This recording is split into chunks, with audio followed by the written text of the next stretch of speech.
آج ہم بات کر رہے ہیں امام مہدی کے سب سے بڑے دشمن سفیانی کے بارے میں۔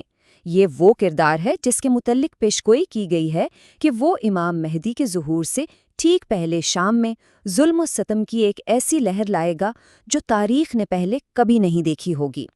تو سب سے بڑا سوال یہی ہے کہ آخر یہ پراسرار شخصیت ہے کون؟ ایک ایسا شخص جو نبی کے خاندان سے شدید دشمنی رکھے گا۔ اس کا ظہور کیسے ہوگا اور کیا اس کی جو علامات بتائی گئی ہیں وہ آج کی دنیا میں کہیں نظر آ رہی ہیں؟ اچھا، تو اس پورے سفر میں ہم دیکھیں گے کہ کس طرح صدیوں پرانی تاریخ مستقبل کی پیشگوئیوں سے جڑی ہوئی ہے۔ ہم سفیانی کی جڑوں کو معاویہ کے دور سے کھوجیں گے اور پھر یہ سمجھنے کی کوشش کریں گے کہ روایات کے مطابق اس کا ظہور مستقبل میں کیا شکل لے سکتا ہے۔ ٹھیک ہے، تو آئیے شروع کرتے ہیں۔ سفیانی کو سمجھنے کے لیے سب سے پہلے ہمیں شام کی اہمیت کو سمجھنا ہوگا، کیونکہ جب بھی روایات میں سفیانی کا ذکر آتا ہے اس کے ساتھ شام کا نام لازم و ملزوم ہے۔ تو شام آخر ہے کیا؟ دیکھیے، یہ صرف آج کا ملک سیریا نہیں ہے۔ تاریخی طور پر یہ ایک بہت وسیع علاقہ تھا جس میں فلسطین، اردن، لبنان یہ سب علاقے شامل تھے، اور اس پورے خطے کو شام کہا جاتا تھا۔ اس سرزمین کی اہمیت کا اندازہ بس اس بات سے لگایا جا سکتا ہے کہ حضرت ابراہیم علیہ السلام نے اسی سرزمین کی طرف ہجرت کی تھی۔ قرآن نے اسے برکت والی سرزمین کہا ہے۔ یہ حضرت موسیٰ اور حضرت عیسیٰ علیہ السلام کا مسکن بھی رہا، اسی لیے اسے انبیاء کی سرزمین بھی کہتے ہیں۔ پھر صدیوں تک یہ رومی سلطنت کے زیر تسلط رہا، یہاں تک کہ جنگ یرموک میں مسلمانوں نے اسے فتح کر لیا۔ اور نبی کریم صلی اللہ علیہ وآلہ وسلم کی یہ حدیث تو اس کی اہمیت کو اور بھی واضح کر دیتی ہے، جس میں فرمایا گیا کہ شام میں برکت ہے، یہ اسلام کا دل ہے، اور یہ بھی کہ جب فتنے بہت بڑھ جائیں گے تو ایمان شام کی طرف سے مٹائے گا۔ اب دیکھتے ہیں کہ یہ قدیم سرزمین اس تنازع کا مرکز بنی کیسے، جس کے بارے میں پیشگوئیاں کہتی ہیں کہ اس کا اختتام سفیانی پر ہوگا۔ ہوا یہ کہ اسلامی فتح کے بعد حضرت عمر رضی اللہ عنہ نے معاویہ کو شام کا گورنر مقرر کیا۔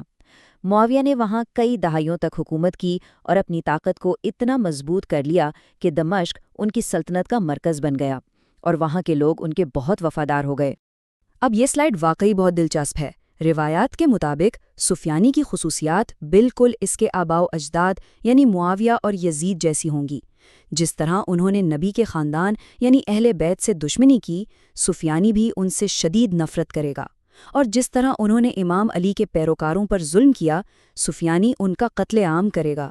اور یہی تاریخی کشمکش ہمیں آج کے دور میں لے آتی ہے۔ شام کی جو حالیہ خانہ جنگی ہے، اس نے جو تباہی اور افراتفری پھیلائی ہے، کچھ لوگ اسے بالکل ویسا ہی ماحول سمجھتے ہیں جس کے بارے میں پیشگوئی کی گئی ہے کہ سفیانی اسی قسم کے حالات سے ابھرے گا۔ تو سب سے اہم نقطہ، وہ کون سی خاص علامات ہیں جو سفیانی کے ظہور کی طرف اشارہ کریں گی؟ روایات میں اس کا ایک پورا سلسلہ بیان کیا گیا ہے۔ پیشگوئیوں کے مطابق واقعات ایک خاص ترتیب سے ہوں گے۔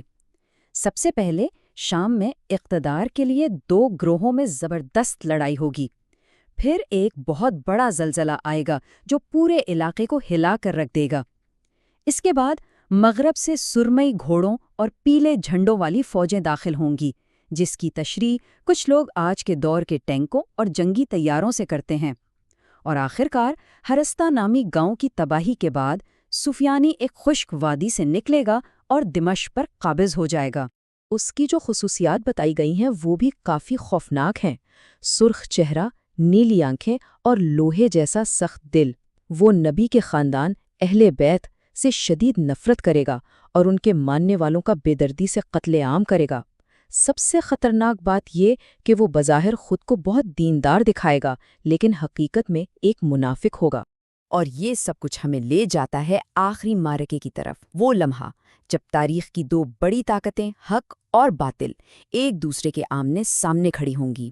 جیسے ہی امام مہدی کے مکہ میں ظہور کی خبر سفیانی تک پہنچے گی، وہ فوراً دمشق سے ایک بہت بڑا لشکر تیار کر کے انہیں ختم کرنے کے لیے مکہ کی طرف روانہ کر دے گا۔ لیکن پھر قدرت کا ایک بہت بڑا معجزہ ہوگا۔ جب سفیانی کا لشکر مکہ اور مدینہ کے درمیان بیدا نامی جگہ پر پہنچے گا تو زمین پھٹ جائے گی اور اس پوری فوج کو اپنے اندر نگل لے گی۔ کہتے ہیں کہ صرف چند لوگ بچیں گے جو واپس جا کر سفیانی کو یہ خبر سنائیں گے۔ اس معجزے کے بعد امام مہدی کی مدد کے لیے خراسان سے کالے جھنڈوں والی ایک فوج روانہ ہوگی۔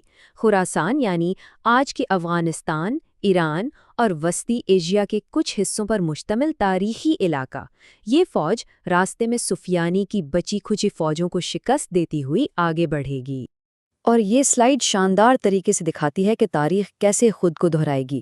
ایک طرف ہوں گے امام مہدی جن کا مرکز کوفہ ہوگا، بالکل ویسے ہی جیسے امام علی علیہ السلام کا تھا، اور دوسری طرف ہوگا سفیانی جس کا مرکز دمشق ہوگا، بالکل ویسے ہی جیسے اس کے جد معاویہ کا تھا۔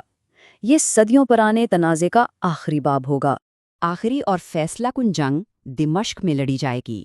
یہ ایک ہولناک جنگ ہوگی، لیکن آخرکار امام مہدی کی فوج کو فتح نصیب ہوگی، سفیانی کو پکڑ لیا جائے گا اور اس کا خاتمہ کر دیا جائے گا، جس کے بعد دنیا میں انصاف اور امن کے ایک نئے دور کا آغاز ہوگا۔